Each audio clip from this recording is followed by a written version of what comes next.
Assalamualaikum warahmatullahi wabarakatuh. Selamat pagi, siang, sore, dan malam.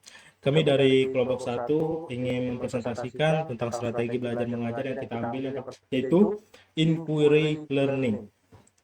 Adapun anggota dari kelompok satu yaitu saya, Ade Bima Surya Saputra dengan NIM 12, kemudian ada Muhammad Faisal dengan NIM 30, Muhammad Hafiz Dwinanda dengan NIM 01, Muhammad Faril Maulana dengan NIM 35, Muhammad Alif Taufik Saputra dengan NIM 29, Muhammad Nabil dengan NIM 10. Adapun pembahasan dari materi kita, yang pertama adalah latar belakang, kemudian ada rumusan masalah, lalu definisi, kemudian teknik strategi inquiry learning, kemudian metode strategi inquiry learning, lalu teori strategi inquiry learning, kemudian studi kasus praktikum, dan terakhir kekuatan, kelemahan, dan kesimpulan. Latar belakang. Jadi pembelajaran berbasis inquiry learning adalah pendekatan yang menekankan keterlibatan aktif siswa dalam penyelidikan dan eksplorasi untuk menumbuhkan kemampuan berpikir kritis dan kreatif. Melalui strategi ini, siswa diajak untuk merumuskan pertanyaan, mengumpulkan data, dan menarik kesimpulan berdasarkan bukti yang ditemukan. Sehingga mereka tidak hanya memahami konsep secara mendalam, tetapi juga menjadi lebih mandiri dalam proses belajar. Dalam konteks pembelajaran teknologi informasi dan komunikasi atau TIK, strategi inquiry sangat relevan karena mendorong penggunaan teknologi sebagai alat bantu dalam investigasi. Baik, selanjutnya akan dilanjutkan oleh teman saya. Assalamualaikum warahmatullahi wabarakatuh. Perkenalkan, nama saya Muhammad Hafiz Dwinanda dengan NIM 01. Di sini saya akan membahas tentang rumusan masalah dan juga definisi.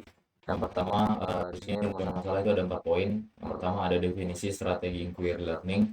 Yang kedua ada bagaimana strategi inquiry learning. Yang ketiga ada bagaimana modul-modul pembelajaran strategi inquiry learning. Dan yang terakhir itu ada apa saja teori-teori strategi inquiry learning. Oke, kita masuk ke yang pertama itu ada definisi. Menurut Astuti dan kawan-kawan, pembelajaran inquiry adalah strategi pembelajaran yang menekankan pada proses penyelidikan atau eksplorasi terhadap suatu masalah untuk menemukan solusi dari masalah tersebut. Nah, dalam metode ini, siswa itu diharapkan pada masalah atau situasi yang mendorong mereka untuk melakukan eksplorasi mandiri, mengajukan pertanyaan, mengumpulkan data, menganalisis informasi, serta menarik kesimpulan berdasarkan bukti-bukti yang telah ditemukan. Tujuan dari pembelajaran inquiry ini adalah untuk membangun keterampilan berpikir kritis dan kreatif dari siswa sehingga mereka dapat memahami konsep secara mendalam dan mandiri. Oke, berikutnya akan dilanjutkan oleh rekan saya. Oke, di sini saya akan melanjutkan pembahasan dari teman saya.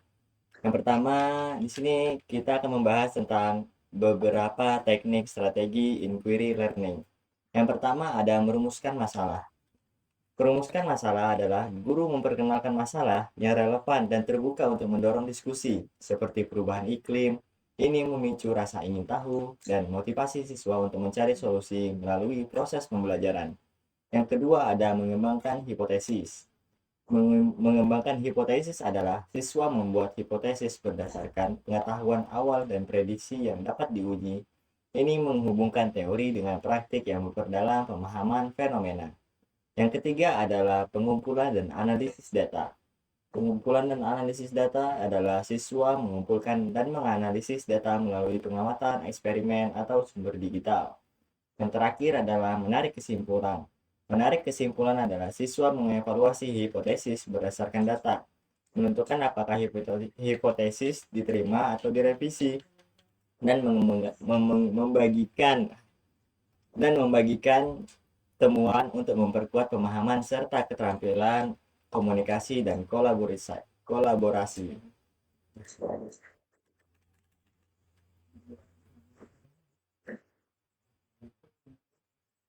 Oke, selanjutnya di sini ada beberapa metode strategi inquiry learning. Yang pertama adalah pembelajaran berbasis TIK. Pembelajaran berbasis TIK adalah memanfaatkan teknologi seperti komputer, tablet, dan aplikasi untuk akses informasi cepat, penelitian online, dan kolaborasi digital. Yang kedua adalah penggunaan media sosial. Penggunaan media sosial adalah guru menggunakan media sosial untuk diskusi, berbagi ide, dan kolaborasi aktif di antara siswa dalam pembelajaran berbasis inquiry learning. Yang ketiga adalah pembelajaran jarak jauh. Pembelajaran jarak jauh adalah menggunakan platform online untuk pembelajaran fleksibel, akses modul, dan komunikasi jarak jauh melalui forum diskusi. Contohnya seperti Zoom dan Google Meet. Yang terakhir adalah pengumpulan alat digital untuk penggunaan data. Siswa menggunakan aplikasi digital untuk penelitian dan analisis data, mempercepat proses pengumpulan informasi, dan meningkatkan keterampilan TIK.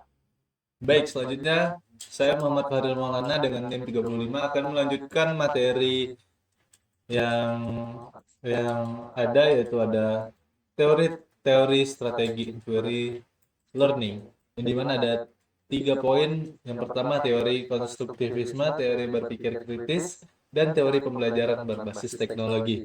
Yang dimana dari teori konstruktivisme sendiri itu di dalam teori ini pengetahuan dibangun oleh siswa melalui pengalaman langsung dan interaksi aktif. Pembelajaran inquiry terbimbing memberi kesempatan kepada siswa untuk terlibat dalam eksplorasi, investigasi, dan penemuan konsep secara mandiri. Itu lalu ada teori berpikir kritis, yang dimana menekankan pentingnya kemampuan analisis, evaluasi, dan penarikan kesimpulan melalui penerapan model inquiry terbimbing. Siswa diajak untuk berpikir lebih mendalam dan analitis, yang dimana menunjukkan bahwa kemampuan berpikir kritis siswa meningkat signifikan melalui proses pembelajaran berbasis inquiry.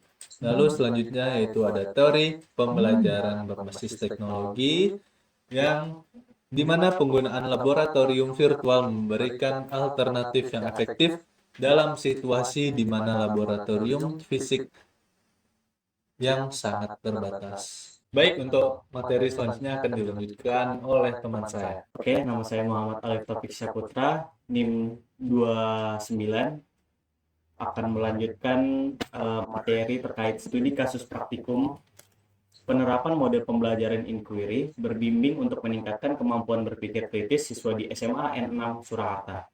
Penelitian ini dilakukan pada siswa kelas 11 MIPA 3 SMA N6 Surakarta tahun ajaran 2014-2015 dengan jumlah 33 siswa, 14 laki-laki dan 19 perempuan.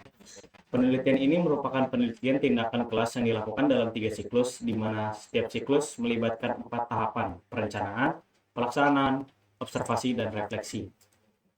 Dari hasil